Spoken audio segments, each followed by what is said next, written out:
Halo, selamat datang di podcast pendek aku, Adinda Farhani. Kali ini aku bakal membahas tentang friendzone. Kenapa kita bisa berakhir di zona pertemanan ini yang gak berkembang ke zona yang lebih baik, yang sesuai dengan harapan kita? Menurut aku itu bisa terjadi karena cara pendekatan kita yang salah. Jadi kita nggak PDKT untuk akhirnya jadi pacar, tapi kita juga PDKT untuk bisa deket sebagai temen doang. Kenapa bisa gitu? Ini kebanyakan dilakuin oleh orang-orang yang menurut mereka dengan berjuang mati-matian untuk bikin dia bahagia adalah cara yang tepat untuk nunjukin rasa cinta itu ya. Jadi kayak apapun asal dia bahagia kita lakuin, kita wujudin keinginan itu. Banyak banget contoh yang bisa aku kasih, tapi yang paling mainstream ya biasanya dimulai dengan mendengarkan curhatan dia dengan mantan. Kita pikir menjadi pendengar yang baik dia bakal ngerasa kalau kita lebih baik dari mantannya itu. Ternyata enggak, dia malah nyaman curhat sama kita sebagai teman. Dan kalau udah kayak gini ya yang akhirnya ngebuat ekspektasi kita di awal jadi berantakan nih. Mungkin ada beberapa dari kita yang sadar bahwa ternyata itu cara yang salah untuk ngedeketin seseorang, tapi karena udah terlanjur kita jadi bingung, akhirnya terjebak di zona friendzone. Kalau udah kayak gini, kita jadi menurut aku harus bisa ngerubah proses pendekatan kita yang salah selama ini gitu. Karena kebanyakan dari yang udah akhirnya terjebak di zona ini mikir kayak ya udahlah, ya udah terlanjur, aku cuma bisa memendam perasaan aku aja nih, kayaknya gitu. Karena emang dari awal nggak nunjukin nih biasanya untuk ngasih tahu dia bahwa kamu juga punya perasaan gitu. Jadi jangan anggap temen doang, mendingan kita deketnya bisa lebih dari ini, tapi nggak nyampe pesannya karena emang nggak ditunjukin gitu. Emang selama ini disembunyiin terus ngerasa ya udah deh, yang penting aku sama dia bisa deket sampai sekarang kayak gini aja aku udah senang kayak gitu. Mungkin takutnya kalau misalnya kamu nunjukin tanda-tanda bahwa kamu suka sama dia, takutnya dia nggak nyaman, takutnya dia nggak ngerasa nggak enak lagi curhat sama kamu, terus akhirnya ngerasa gitu ya kan. Biasanya akhirnya hubungan sebatas ini aja tuh udah cukup buat kamu gitu, dan dia juga nggak tahu apa-apa, dia nggak tahu perasaan kamu gimana ke dia. Jadi dia juga ngerasa ya udah deh, kamu juga lebih cocok jadi temen aja kayaknya deh daripada jadi pacar gitu. Satu-satunya cara untuk keluar dari zona ini adalah mengambil resiko untuk merubah cara pendekatannya cuy. Karena menurut aku lebih baik kamu kasih kode-kode dan akhirnya rasanya berasa di dia, tapi ditolak, daripada selamanya kamu pendem dan kamu nggak pernah tahu nih hasilnya apa kalau misalnya ngutarain perasaan ke dia gitu. Lagian juga kan esensi dari mencintai adalah gimana cara ngebuat orang yang kita cintai jadi balik mencintai kita.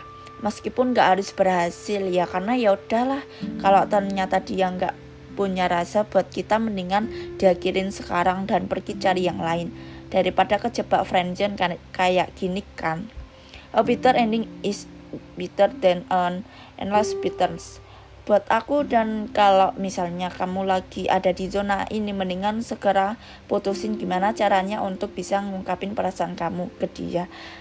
Meskipun akhirnya ditolak, tapi itu adalah perlakuan yang baik gitu. Maksudnya sakit hati hari ini, terus bisa cari cinta yang baru, lebih enak buat dijalanin daripada selamanya kamu ada di zona yang ngarap-ngarap terus nih ya, tapi nggak bisa ngutarain.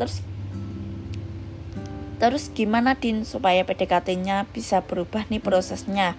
Buat aku, karena esensi dari mencintai adalah gimana cara ngebuat orang yang kita cintai jadi balik mencintai kita ya. Kita harus bikin suasananya jadi bukan kita doang yang berjuang, bukan kita doang yang selalu ada buat dia, tapi dia juga berjuang buat kita. Jadi berjuang bareng-bareng. Kamu itu harus menjadikan diri kamu seseorang yang pantas buat diperjuangin gitu.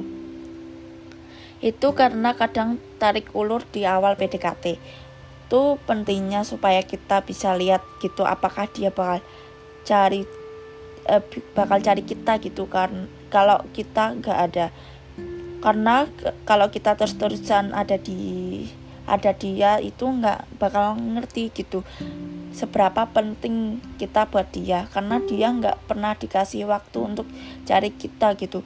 Kita otomatis bakal selalu ada gitu buat dia dan nggak buat dia ngerasa ya kita nggak penting-penting amat gitu, karena emang dia nggak pernah ngerasa buat kita, ngerasain butuh kita banget sampai cari-cari orang kita selalu ada di samping dia gitu kan, dengerin curhatannya.